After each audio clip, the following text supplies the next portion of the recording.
Dan untuk membahas selengkapnya kami telah terhubung dengan kuasa hukum Dr. Tifa Abdullah Al-Katiri dan Sekjen Peradi Persatu Ade Darmawan. Selamat sore Bapak-Bapak. Sore Diandra, Assalamualaikum. Waalaikumsalam. Selamat sore Bang Al-Katiri. Saya ke Selamat. Baik, saya ke Bang Al-Katiri terlebih dahulu. Tadi kan kita sudah sama-sama mengikuti sidang pra-peradilan dengan agenda pembacaan kesimpulan. Apa yang disoroti tadi juga Dr. Tifa sempat menyinggung bahwa ia seperti tersandra jadi terdakwa. Maksudnya apa nih Pak? Ya, terputus-putus. Baik, Pak Al-Katiri bisa dengar suara saya? Ya, terputus-putus cuma. Oke deh. Baik. Ulangi. Baik. Saya ulangi, Bang Al-Katiri, tadi kan kita sudah sama-sama mengikuti sidang pra-peradilan lanjutan di PN Jakarta Selatan dengan agenda pembacaan kesimpulan. Apa saja yang disoroti, kemudian tadi juga Dr. Tifa seperti menyoroti dia tersandra sebagai terdakwa. Maksudnya apa nih Pak? Iya, begini, tadi kan kesimpulan ya, baik dari kami maupun dari pihak JPU, kita buat kesimpulan. Ya, kesimpulan kami ya tetap kita mempertahankan permohonan kami. Kami mohonkan itu kan bukan demi kepentingan Bu Tifa dalam arti minta kebebasannya dan sebagainya, tidak. Tapi kami melihat ada kejanggalan di dalam pembuatan dakwaan baru. Dakwaan baru yang mana itulah yang kita perdebatkan selama ini, yang mana kalau menurut kami apa yang dilakukan oleh jaksa itu tidak ada di dalam putusan gitu. Biasanya kalau jaksa atau kami sebagai persidangan ini kan yang kami lakukan adalah sesuatu yang sesuai dengan putusan. Tetapi ya itu tadi, halo? Iya, silakan. Iya, kami sebenarnya mengarahkan karena ada cara lain ya untuk perlawanan dengan kemenangan kita itu, yaitu dengan banding gitu. Kami arahkan, bahkan kami minta penetapan dari hakim untuk mengarahkan jaksa untuk banding, bukan melakukan hal yang sifatnya sorry ada problem sedikit. Baik. Ya kan? Baik. Jadi bukan apa istilahnya melakukan satu perbaikan gitu. Karena kami dari awal mengatakan bahwa perbaikan itu adalah yang tidak diminta oleh hakim. Karena itu merupakan kewenangan hakim, yaitu menggunakan ayat 4 di pasal 75 itu. Yaitu di sini dikatakan hakim memberi kesempatan untuk melakukan perubahan sekali ya.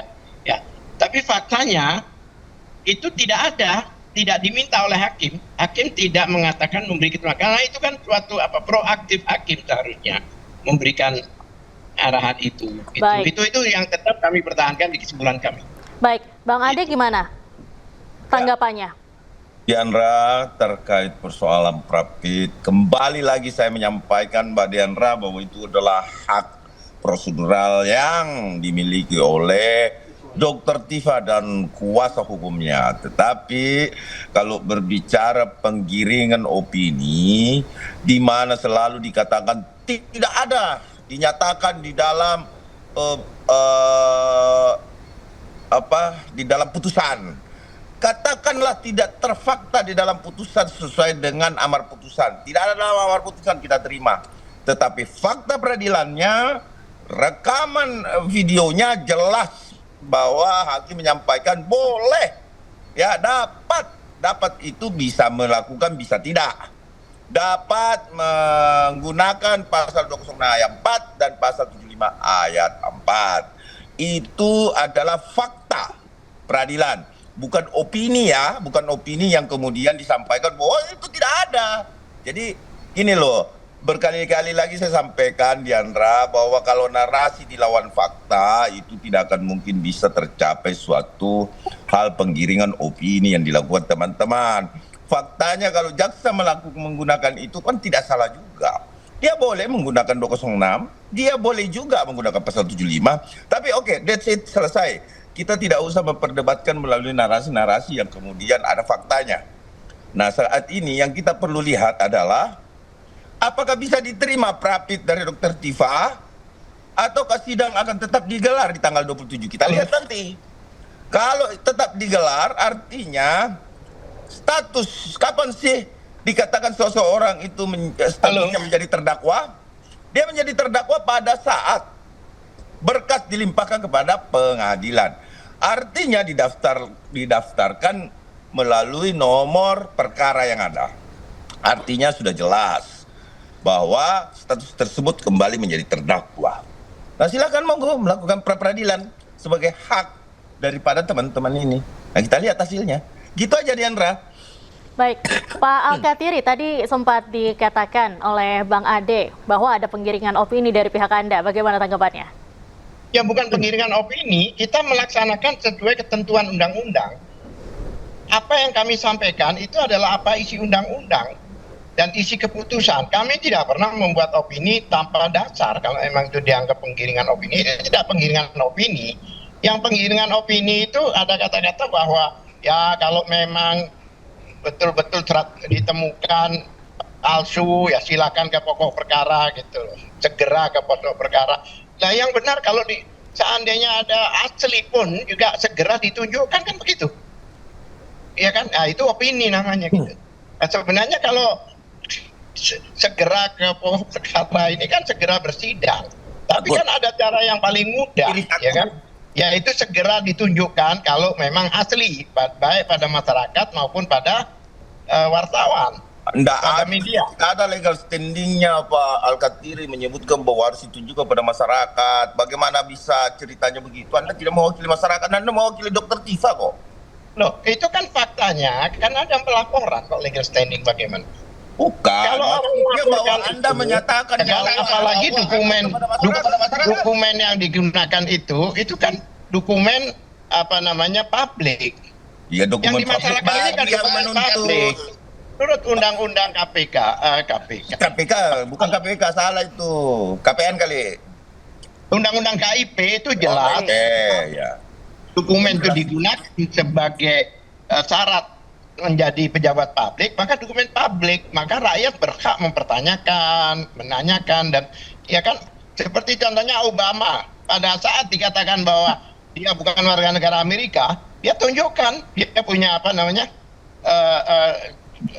certificate of birth dia, akte kelahiran dia, jadi tidak ada legal standing, tidak ada apa, tidak ditunjukkan. Karena dia sebagai pejabat publik itu. Lah, kalau memang segera berbicara pejabat publik, Jandra, ya Pak Joko Widodo atau Insinyur Joko Widodo saat ini sudah bukan pejabat publik. Itu yang pertama, ya. Kalaupun ada keputusan KIP, itu yang menggugat yang berhak untuk diperlihatkan. Karena yang menggugat di KIP itu. Faktanya yang melaporkan siapa? Yang menggugat di KPI siapa? Dimanapun juga, siapa yang melaporkan? Dia yang harus buktikan. Enggak begitu, jangan dibolak-balik. Yang mendalilkan bahwa Alkatiri menyatakan bahwa itu palsu, buktikan kepalsuannya, gitu loh. Iya kan? Ya. Kan begitu. Kita akan membuktikan Anda memfitnah. Begitu loh, bukan menunjukkan ijazah. Nanti di pengadilan kita buktikan. Gitu loh, nanti Pak Insinyur Joko Widodo akan membuktikan di pengadilan. Pak Dr. Tifa tidak berbicara ijazah secara menyeluruh. Dia hanya menyoroti soal foto itu. Menurut itu yang tambah salah Bang Alkatiri, tambah salah itu. Sebentar. Menurut foto itu, yang namanya tidak asli, ya kan?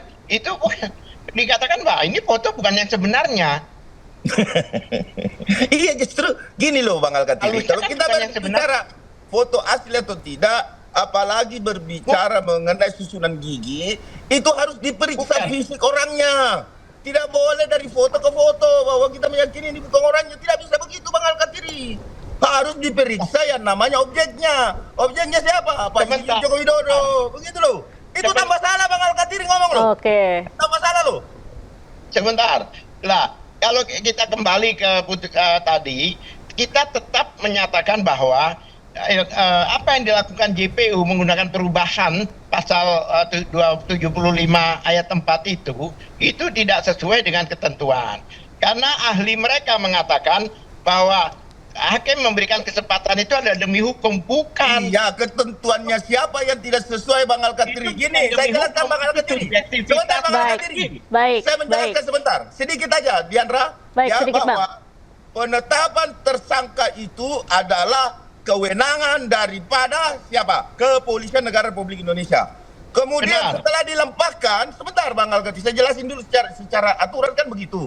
Nah, terus yang kemudian yang kedua, kalau dia dilimpahkan oleh jaksa ke pengadilan yang memiliki kewenangan menyatakan bahwa itu adalah terdakwa adalah yaitu jaksa. Nah, kemudian siapa yang bisa menetapkan nanti dia menjadi terpidana? Adalah pengadilan. Nah, ini adalah ruang lingkup masing-masing institusi tersebut. Nah, kalau kita bilang bahwa itu tidak sah tersangkanya, tentunya pihak kepolisian dalam sudah kesimpulan menjalani tadi itu. jaksa Silakan menyatakan diuji Bang itu Al-Katiri. kembali sebagai Baik, silakan Begitu. Pak Al-Katiri. Silakan Bang Al-Katiri. Silakan, Pak. bukan terdakwa. Silakan Ya. Bang Al-Katiri. Jaksa menyatakan kembali sebagai tersangka. Kalau sebagai tersangka berarti harus balik nol dari awal. Jaksa katakan itu bahwa ini balik sebagai tersangka. Berarti kesimpulannya apa? Bahwa kesimpulannya putusan yang kemarin batal demi hukum itu sudah selesai, null and void. Oh, Itu tidak bisa Bang artinya- Al-Katiri. Anda harus tahu bahwa keputusan setelah Harus, bukan Dr. final and Tika. binding. Itu yang harus Anda ketahui. Final and binding itu itu bukan Iya putusan dong. MK. Kalau dimaksud- putusan itu menjadi final, Bukan. konkret Yang individual dan dimaksud final, dengan- itu adalah putusan yang peradilan umum. Oke. Bukan putusan selah Bang Al-Katiri. Baik, Pak Al-Katiri tadi Begitu, juga Bang Al-Katiri. baik. Agak putus-putus masalahnya ini nggak jelas. Baik, Iya, Pak jadi- Al-Katiri. Pak Al-Katiri, untuk besok Ya. putusan pra peradilan harapannya seperti apa nih? Harapan kami ini kan meluruskan saja. Kami tidak minta Dr. Tiva dibebaskan atau di status-status yang lain itu dilepaskan, tidak.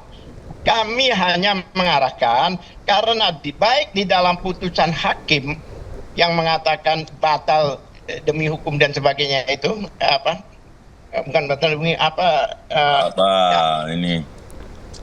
ya, Bang Al-Katiri putus putusan kuku. hakim itu ya, Goyang-goyang, Bang. ini enggak Silakan, Pak. jelas ini sebenarnya. Iya. Halo? Iya, silakan dilanjutkan, Pak. Iya. Kami hanya menginginkan bahwa yang diarahkan itu adalah untuk jaksa jika melakukan perlawanan maka lakukanlah banding. Karena pasal 206 itu Tidak disinggung. seperti itu faktanya. Inilah yang saya bilang penggiringan Bang Al-Katiri. Di pasal 206 hakim itu kan sudah disinggung. ngomong juga. Oke, sebentar Bang Ade, Di kita dalam dengarkan Pak Al-Katiri dulu.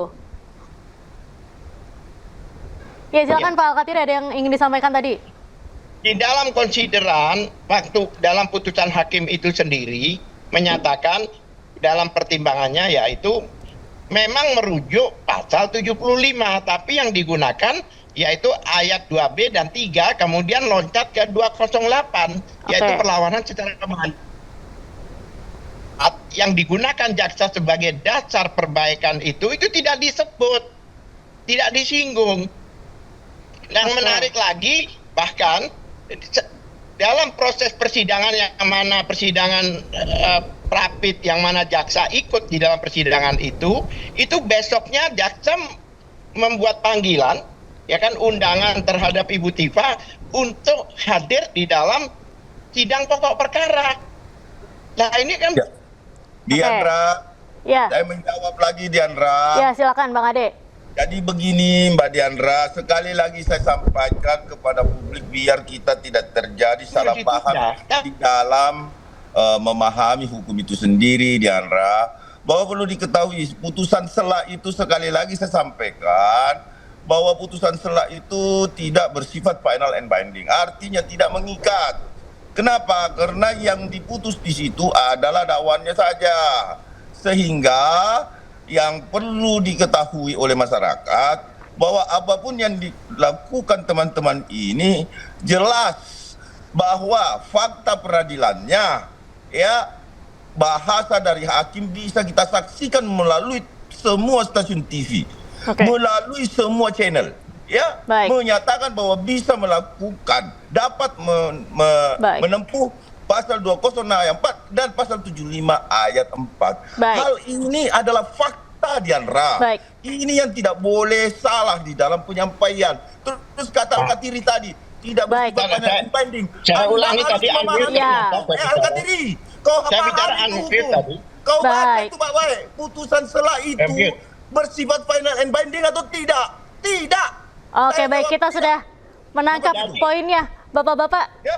Kami sudah menangkap poinnya. Oke. Terima kasih banyak sudah bergabung dengan iNews sore hari Terima kasih, ini. Diana. Salam sehat selalu, Bapak-bapak. Salam sehat selalu. Terima kasih. Selamat sore. Tersandra jadi terdakwa, Tifauzi Tiasuma melawan melalui gugatan pra peradilan. Sebelumnya pada 23 Juli, hakim mengabulkan eksepsi Tifa. Surat dakwaan pun batal demi hukum. Namun ternyata Tifa tetap jadi terdakwa. Sidang pra-peradilan Tifauzi Tiasuma sudah masuk agenda pembacaan kesimpulan Rabu pagi.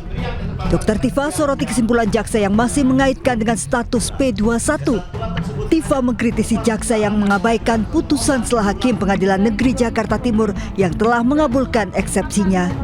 Tifa menyatakan seandainya petitum dirinya tidak dikabulkan hakim, maka dirinya akan disandra sebagai terdakwa. Bahkan pada persidangan sebelumnya, kuasa hukum Tifa juga mempersoalkan langkah jaksa penuntut umum yang tetap mengundang Tifa untuk menghadiri sidang pokok perkara di Pengadilan Negeri Jakarta Timur. Padahal proses pra-peradilan masih berlangsung. Bahkan keagresifan jaksa itu menyatakan apa? Dikatakan minta izin hakim untuk meminta Dr. Tifa wajib lapor kembali pada mereka. Ini bagaimana ini? Ini nasi sudah jadi bubur, mau kembalikan ke nasi lagi, mana bisa gitu. Lah, kalau memang lapor pada mereka, berarti statusnya masih tersangka. Mereka akui itu. Nah, memang statusnya udah nggak ada lagi. Namanya batal demi hukum itu game over. Tifauzi Tiasuma menggugat pra-peradilan sah atau tidaknya penghentian penuntutan dalam kasus tudingan ijazah palsu Presiden ke-7 RI Joko Widodo. Dengan selesainya agenda sidang hingga masuk pembacaan kesimpulan, hakim akan membacakan putusannya pada Jumat pagi 21 Agustus. Hakim Pengadilan Negeri Jakarta Timur sebelumnya menerima eksepsi Dr. Tifa pada 23 Juli 2026 dan membuat perkara tidak dilanjutkan ke tahap pembuktian dalam perkara tudingan ijazah palsu Jokowi. Majelis Hakim membacakan putusan selah kala itu bahwa surat dakwaan penuntut umum atas Tifauzi Tiasuma batal demi hukum. Dari Jakarta, Tim Liputan iNews melaporkan.